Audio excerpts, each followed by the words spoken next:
எங்களுடைய நியாயமான கோரிக்கையை கருப்பு சட்டை போட்டு நியாயமான முறையில் தெரிவிக்கிறோம். அதுக்கு அனுமதி கொடுத்துருக்குமா கொடுக்கலையா? அவங்க மாதிரி சட்டையை கிழிச்சோமா? போய் சபாநாயகர் சட்டையை பிடிச்சி ஆசனத்தில் உட்கார்ந்தோமா? முதலமைச்சர் சொல்லியிருக்கணும்ல, அவங்கள திரும்ப கூப்பிடுங்க, வர வைங்க, அதை நீக்குங்க. நான் பதில் சொல்றேன்.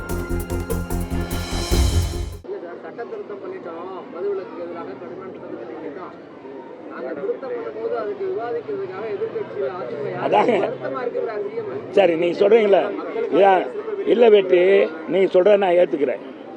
அவர் சொல்றாருன்னா யார் இங்க வச்சு சொல்ற, எங்களை வெளியேற்றிட்டு எங்களை தொடருக்கே வரக்கூடாதுன்னு சொல்லிட்டு சட்டமன்ற தொடர் முழுவதும் எங்களை நீக்கிட்டு எதிர்கட்சி வரலன்னு சொன்னா என்ன அர்த்தம்?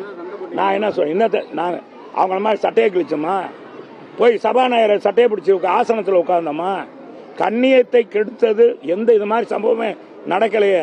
எங்கள் ஆளுங்கட்சியாக இருக்கும், நாங்கள் ஆளுங்கட்சியாக இருக்கும்போது எந்த அசம்பாவமும் இல்லை.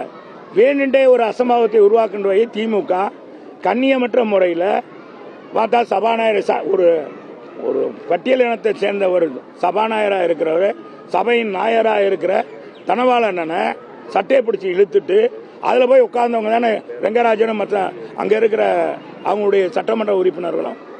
எங்களை புத்தகத்தெல்லாம் தூக்கி எரிஞ்சாங்களே. சட்டையை கிழிக்காமையே இவர் சட்டையை கிழிச்சிட்டு வந்தார் எதிர்கட்சி தலைவர். அது மாதிரி நாங்கள் சட்டையை கிழிச்சோமா? ஏதாச்சும் அசம்பாவம் செஞ்சோமா? எங்களுடைய நியாயமான கோரிக்கையை கருப்பு சட்டை போட்டு நியாயமான முறையில் தெரிவிக்கிறோம்.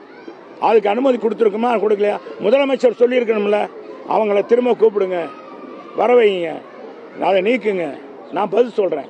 அவர் எதிர்த்து பேசட்டும். எதிர்கட்சி தலைவர் 3 வருஷமா எதிர்கட்சி தலைவர் சொல்றாரு சட்டமன்றத்தில், 3 வருஷமா சொல்றாரு. தம்பி, உங்க மக்களுக்கு நீங்க தெளிவுபடுங்க, இதெல்லாம் கட் பண்ணிடுறாங்க.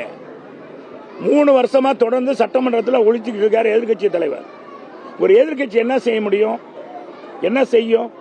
செய்ய வேணும். மக்களுடைய பிரச்சனையை தீர்வு காணுவதற்கு என்ன செய்யணுமோ அதை எங்க முதலமைச்சர், எங்க முன்னாள் முதலமைச்சர், எதிர்கட்சி தலைவர் பேசினார். அப்ப இவங்க கேட்டிருக்கலாம்ல, நடவடிக்கை எடுத்திருக்கலாம்ல. நடவடிக்கை எடுத்திருந்தா அந்த மாதிரி வந்திருக்குமா சம்பவம்? இதுக்காகத்தான் நாங்கள் சொல்றோம். செய்திகளை உடனுக்குடனும் துல்லியமாகவும் தெரிந்து கொள்ள சப்ஸ்கிரைப் பண்ணுங்க.